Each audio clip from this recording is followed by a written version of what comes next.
A murder house that still lacks any explanation as to why the person killed the people they killed, who wrote the famous poem The Night Before Christmas, and one of the biggest missing person cases to ever hit New Zealand. All of this on today's most amazing top 10 list. Coming in at number 10, we have the Los Feliz murder house. Back in the 1950s, in a quaint town of Los Feliz, there would be something horrific that would take place on Christmas Eve. A doctor would come home to his wife and 3 children to have dinner with them. Everything seemed to be normal, but it turned out that something horrible was brewing. That night, when everyone was asleep, he grabbed a hammer, came upstairs, and ended his wife's life. He then went after his children, but they were able to get away and find protection with the neighbors before he was able to do any sort of serious damage. The police came through, and by the time they got there, they found the doctor dead next to his wife. He did an intentional overdose with sleeping pills. The neighborhood was now in terror, but the mystery still stands as to why this father of 3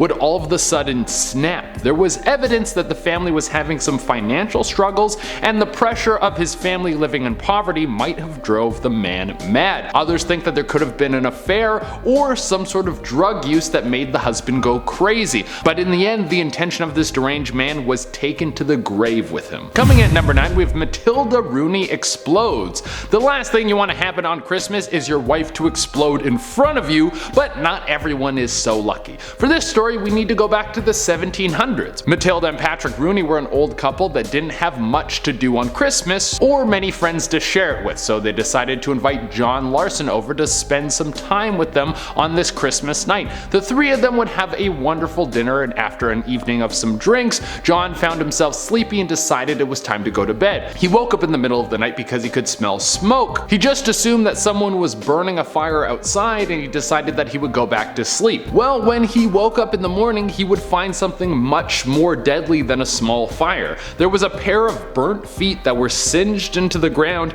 and a deep hole of ash. It looked as if an extremely intense ball of heat incinerated something on the spot. John was shocked and rushed to find Patrick, who was found dead. Apparently he died from smoke inhalation. None of this made sense because there was almost no way that someone could have lit Matilda on fire without burning down the house. It would seem that she spontaneously combusted. And guys, make sure you hit that like button because it really helps us out. Coming in at number 8, we have the cat food console. I'm sure you guys have heard of the recent debacle of people ordering PS5s and them not arriving, but instead they get a big box of cat food at their front door. If that happened to me, I think I would spontaneously combust. But as it turns out, this isn't the first time that something like this has happened. Well, kinda. This story was pulled from Reddit, and while it's not as brutal as the first 2, it's still just as scary, I think. A Reddit user talked about how on Christmas, when they were only 8 years old, they were ripping open presents under the tree.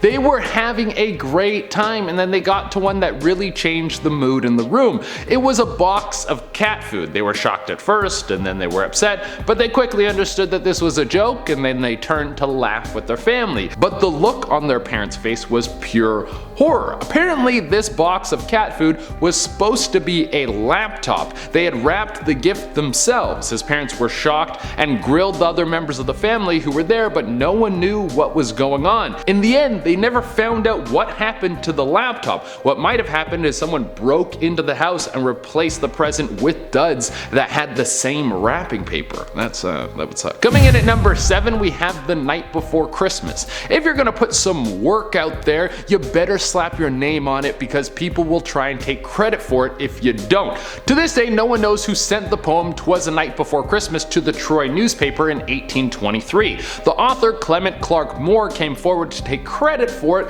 but there are several people who think it would have been impossible for Moore to write this piece. For one, the dude was a sourpuss who had no love in his heart. That's a real thing that people would say about him. And when rewriting the poem, he wrote the names of the 2 reindeer as Donner and Blitzen, as we all know them. But the only reason that those names are like that is because of a printing error. The original names were Dunder and Blitzen, which are Dutch for thunder and lightning. Coming in at number 6, we have Patty Vaughn. Patty Vaughn and her husband were slowly splitting up. They had already decided that they didn't want to be together anymore, but things were kind of complicated because they had 3 kids together. Tensions kept building until everything exploded on Christmas Eve. Patty Vaughn's husband, JR, found out that she was already seeing other people. Patty fled the house and took off with her van. This was the last time that anyone heard from her. Her van was found later with blood splattered in it. An investigation was launched, but no evidence ever came back to link JR to the death of his missing wife. Eventually, he moved his family out of state, and it stands as a mystery to this day.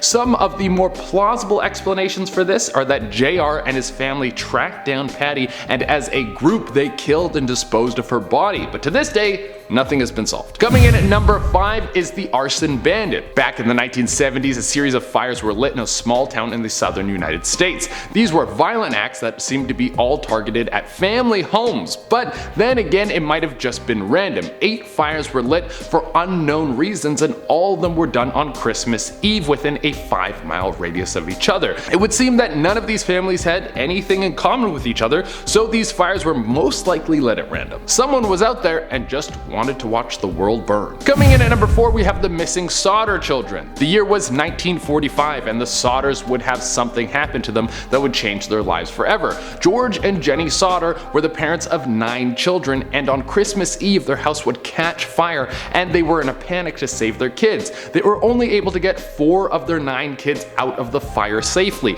The blaze burned in front of them, and the family was in terror as they couldn't find their other children. The fire eventually burned out, and after investigating the home, there were more questions to be raised. The bodies of the 5 children were nowhere to be found. Even though they were caught in a fire, there should have been some of the remains left behind, but there was nothing. This led the family to believe that they could have maybe made it out of the fire. Both the parents searched for their children until the day they died. They even put up billboards with their pictures to try and see if anyone could find them. There were suspicions that the mafia could have lit their home on fire and kidnapped their kids because George Sodder was very outspoken about how he hated Mussolini. Next on the list we have Kimberly Maria McLean. This is a wild story. Kimberly McLean was married to a very wealthy man in Texas. The two of them had a family, but he was very suspicious of her. Kimberly was a very secretive person, and she would tell her husband very little about her past. Eventually her lies started to catch up with her, and her husband wanted the truth. Kimberly kept lying. This led to her husband divorcing her, and this made Kimberly fall into a deep depression. On Christmas Eve, she would walk onto her in-laws' front lawn and take her own life. This launched a massive investigation, and it turns out that Kimberly McLean had been using a fake identity this whole time.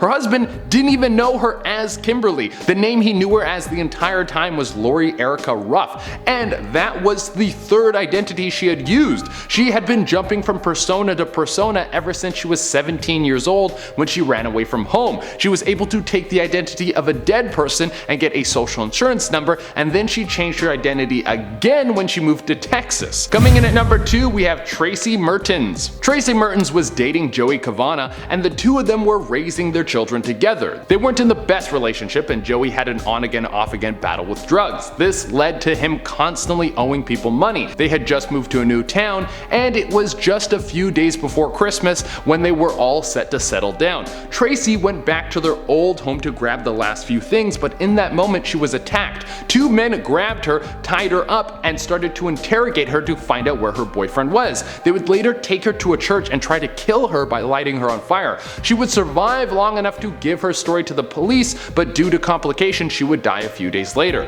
To this day, no one knows who might have killed Tracy Mertens. Her boyfriend Joey Cavanagh has been questioned several times about who could have committed these crimes, but he insists that he has no idea who could have done this. And coming at the number 1 spot, we have the disappearance of Ben Smart and Olivia Hope. This was one of the biggest missing person cases to ever hit New Zealand. This took place right after Christmas. Ben Smart and Olivia Hope were having a big night of partying. They were seen at the Furno Lodge, which was a hot spot that night. There were a ton of people celebrating. The two of them met a stranger that offered them a ride back to a yacht where the two of them could keep partying all night long. They jumped on the boat and got ferried over to this yacht. I mean, it would be hard to say no to something like that. Well, this would be the last time that anyone would see them. Their parents would report them missing, and after a thorough investigation, they found that Scott Watson could be the killer. He was later convicted of killing both of them, but to this day, the remains of Ben Smart and Olivia Hope have never been found. Some people believe that Scott is innocent,